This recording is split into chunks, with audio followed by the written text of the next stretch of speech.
Hello people, it's me, Elias, and I am here to do the fanfic reading. So let's just get straight into it. 12 Cider Shining by Monochromatic. On the 12th day of heartswarming, my lover gave to me 12 Cider Shining. Divorce was something Big Mac didn't have much experience with. Death was, unfortunately, but things ending because it just didn't work out? Nope. But still, he'd learned a lot just by quietly observing folks, and he could tell a stallion in need of a good warm cider when he saw one. "Thanks for having me, Mac," Shining Armor said, following Big Mac into the apple farmer's kitchen, a steaming pot of lightly spiked cider awaiting them both. "I love Twiley and her friends, but a change of pace is nice. Twiley wants me to visit often, so it'll be nice to have, other friends." "Yep," said Mac, and not much else. Shining Armor had been spending a few weeks at Twilight's castle recovering from, well, the divorce, so the poor guy had probably been doing nothing but talk about his divorce. "I've heard great things about the Apple family cider," Shining continued, his cheery disposition betrayed only by the bags under his eyes. "Excited to try it myself." "Have as much as you like," Mac said, serving Shining a steaming mugful. "Made it all for you." When he turned around to hoof it over, he was surprised to see Shining's eyes were wet. "Thanks," said the guard. "That means a lot." He gratefully took a sip, and Mac felt a hint of pride at the life that came back into Shining's eyes. "Oh crap! This is great!" Mac grinned. "Yep." 11 weapons gleaming. A week later found Big Mac inside Twilight's castle, watching with great interest as Shining Armor displayed a plethora of weapons before him. "Thanks again for helping me with these," Shining said for the 5th time as he levitated over some rags and a jar of polish. "I'm telling you, it was driving me crazy watching how Twilight just doesn't take care of anyone. It was driving me crazy how... Fuck, I can't do the line. See what y'all have done to me?" Okay, now let me fucking get serious. I'm gonna keep the bloopers in, just as a funny factor. "It was driving me crazy watching how Twilight just doesn't take care of any of them." "Not a lot needed for him around here," Mac said playfully. "Still," Shining insisted, handing a rack to Mac, "you gotta take care of things because if you don't, they don't shine anymore. And the more you wait, the harder it is to clean them." And he faded off, staring at his reflection on the blade of a sword. And then he continued, quiet. "Then it's too late." Big Mac placed a hoof on Shining's shoulder. "Not too late for these weapons, though." Shining smiled. "Right." 10 horseshoes kicking. "I want a rematch," Shining insisted between laughs, picking up horseshoes he and Mac had been tossing around for the past couple of hours. "There's no way you beat me 8 times in a row." "9, replied Mac. "9!" Shining exclaimed. "You're cheating!" Mac snorted. "Apples don't cheat. It's you unicorns and your fancy magic that play tricks. Besides, even if you did cheat, I'd still win." That's it," Shining huffed, cracking a grin when Mac did so as well. "I'm winning this time, even if it kills me."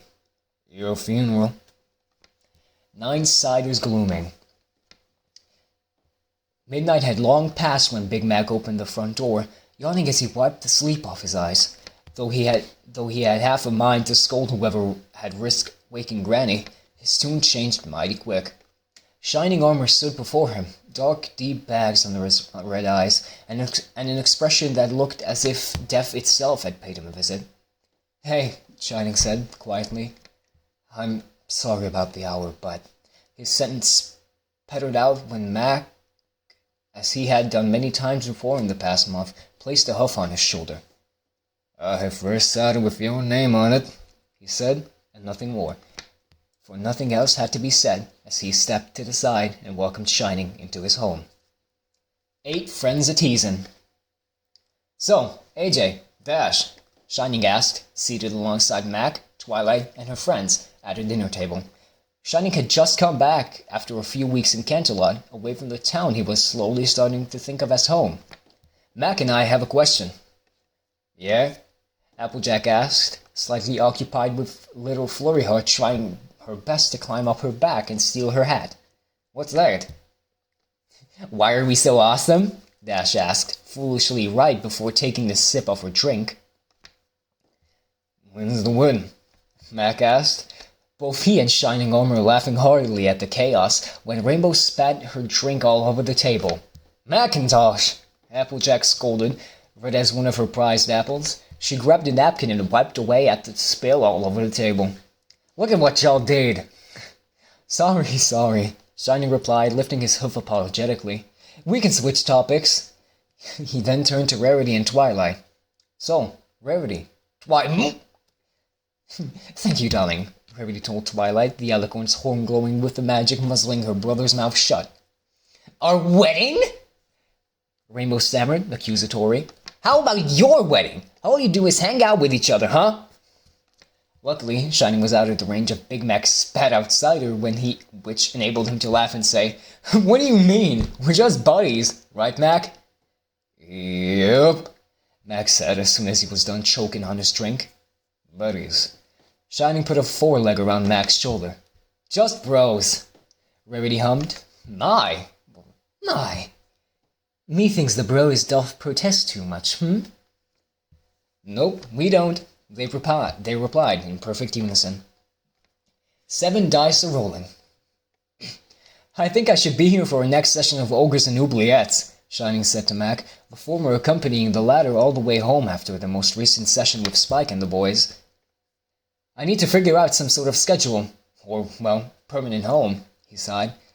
It's a lot harder for me to see Flurry when I don't actually know where I'm staying for sure. And that's making custody arrangements hard. I've been thinking maybe Canterlot, but I don't know. What do you think? Though Mac usually took his time replying, this time wasn't much because of the lack of things to say, but because for once he had a lot to say. He just didn't know how to express it, or say it. Mac? Shining prompted.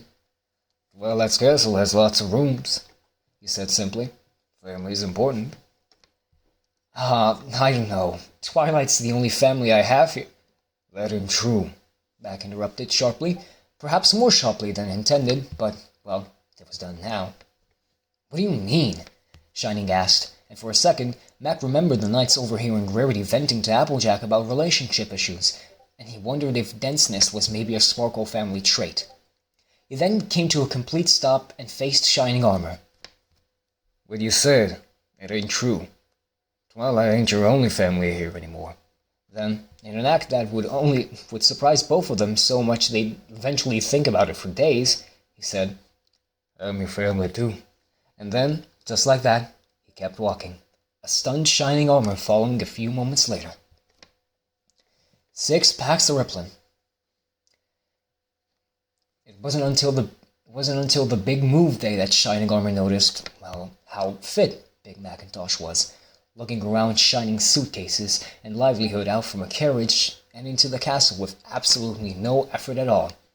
Not that he should have noticed, or never had. Not that he routinely noticed how fit his best buds were, or how much he appreciated the stoic but warm support, or the fact that Big Mac had actually a really nice chiseled face. Okay, he thought to himself, focusing on helping move his luggage. That's something to think about later. 5 playful dolls. Hey! Shining Armor greeted as Big Mac walked into the castle's living room, a big saddlebag bouncing on his back. You made it! Mac snorted. Yep. Just like yesterday and 3 days before that. He looked around. Where's Flurry? I brought him some. Oh, what? Really? Shining exclaimed, excited. Yep. With a thud, Mac passed his saddlebags onto the floor and then carefully took out several adorable-looking felt dolls. Made them myself, he said, then added, Maybe he helped. Shining took them in his hoofs, admiring them as if they were the finest of weapons. Geez, these look amazing. Thanks, Mac, he said, genuinely. What's the reason? Or... Mac frowned. Reason? Family need no reason to give presents. You mentioned you wish she had toys here for when she's visiting. Wanted to know she's loved here too. Shining Armor was silent for what felt like eons, so much so that Mac almost thought something was wrong until he saw the other stallion's eyes water. You big crybaby, he said. He said immediately, chuckling with delight. Shut up, Mac, come here. Shining laughed, wiping away tears and moving in to hug the other stallion. And then it was Shining's turn to say something that was so often innocuous, but would leave them both of them awake long into the night.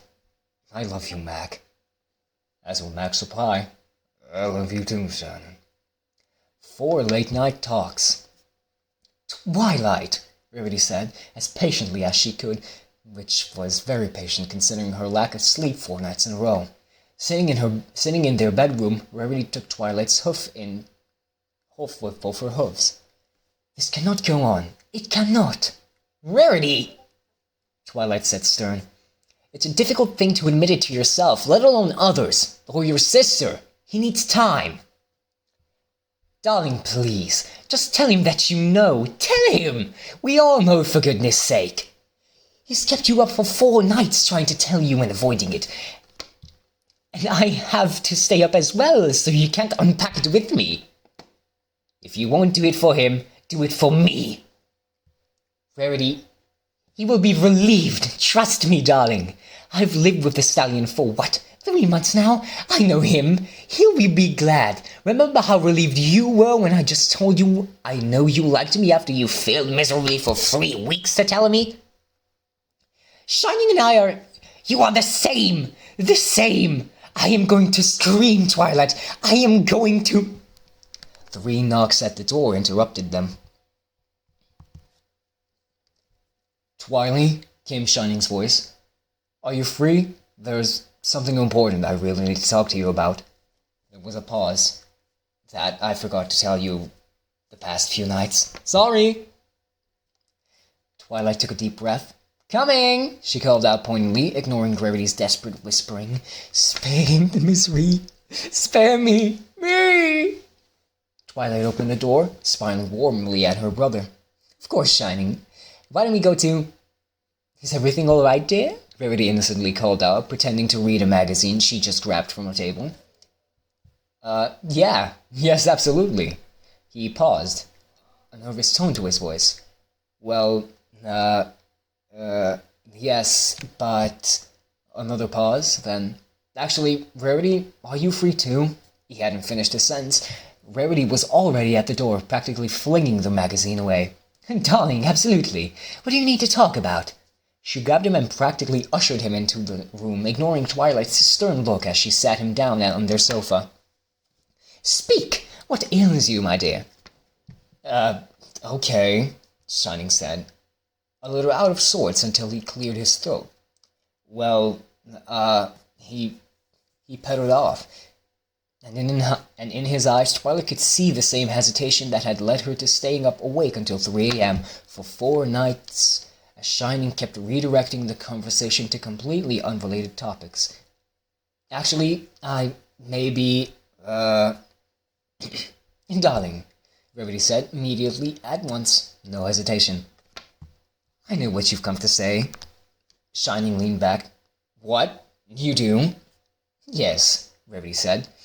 And I love you dearly. You are a wonderful specimen of a stallion, but you are also a stallion and a sparkle, which I'm sure is a lethally wonderful combination for everything except for this particular conversation. So, I'm going to save us, you're welcome, and give you this alongside the reassurance that Twilight and I are proud of you and love you and want you to be happy.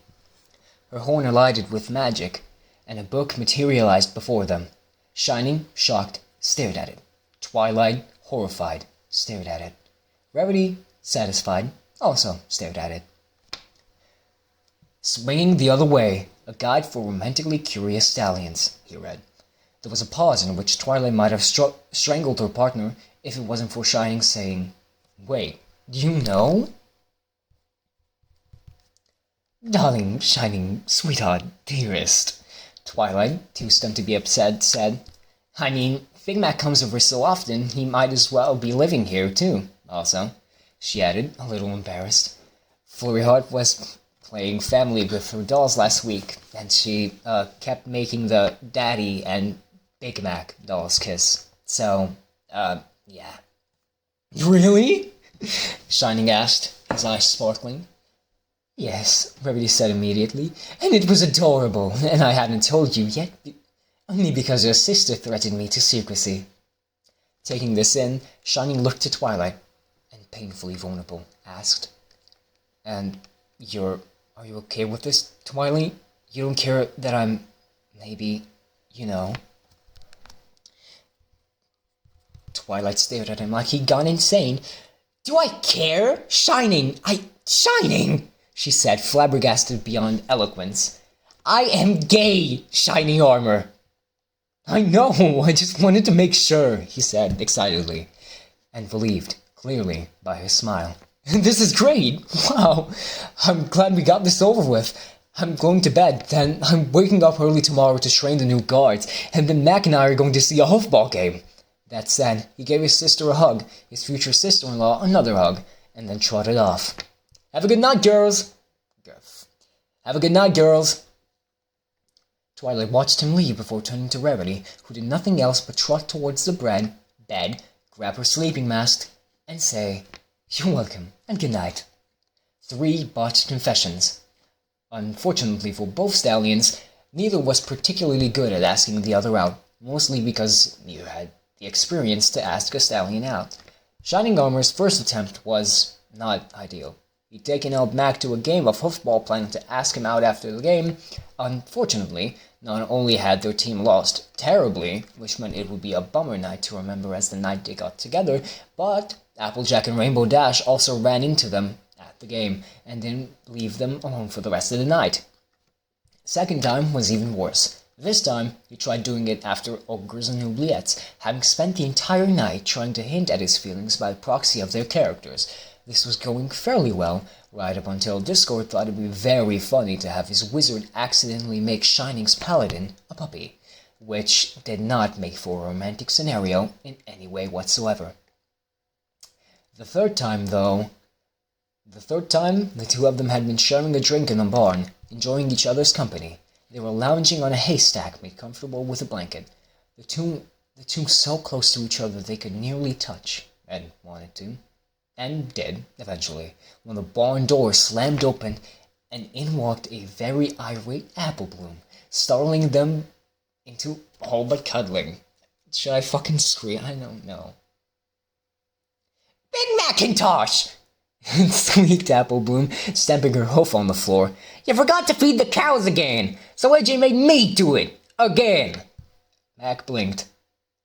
Yup, he said sheepishly. Well, stop it, she demanded, or else I'm going to tell Granny Smith you keep missing out on chores because you were too busy with your dumb dates. That said, she trotted off, making it a point to slam the barn door as hard as she could. A moment of silence passed, then another, until Shining flung his foreleg around Mac's shoulders, pulling him close. So, we're in, huh? Mac did the exact same thing, cuddling closer to Shining Armor, giving him a simple kiss, and then blissfully whispering only one thing. Yep. 2 magic words.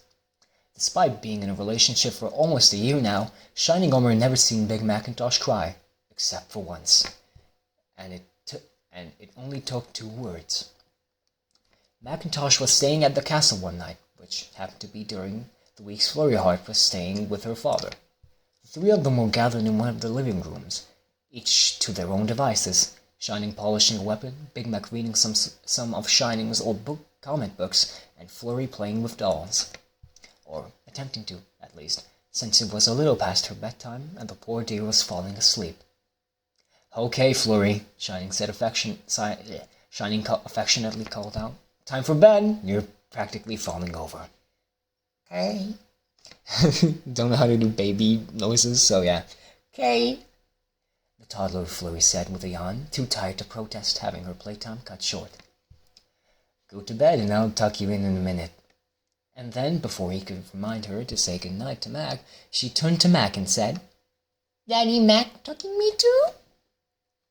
The two stallions froze, staring at the yawning filly. And then she asked again, "Daddy Mac?" Jolted out of his stupor, Mac's smile was as warm as apple cider. "Yup, Appleheart," "Yay," she said, and then trotted off without another word. Another moment of silence. And when a still stunned Shining Armor turned to his partner, his heart grew tense as at the sight of Big Mac wiping his eyes. "Aww," Shining said with a completely smitten laugh. "You big crybaby." "Aw, shut up." And a family under an apple pear tree. Truth be told, Shining Armor hadn't thought he'd survive his divorce from Cadence. In the first few weeks, and even months after, he'd felt like the only reason death hadn't come for him was solely because of Flurryheart. For her, he'd live. The only thing he had left of what he thought was his close family. But now, almost 3 years later, lazily sitting beneath his partner's family tree, the two of them cuddled while Flurryheart peacefully slept in between them. The only thing he could think of was how grateful he was for his new family, one he'd make sure to grow strong and sturdy like an apple tree. Fucking hell, I'm finally done with this shit and it only took me 20 minutes. I hope y'all enjoy this because I am never doing this again.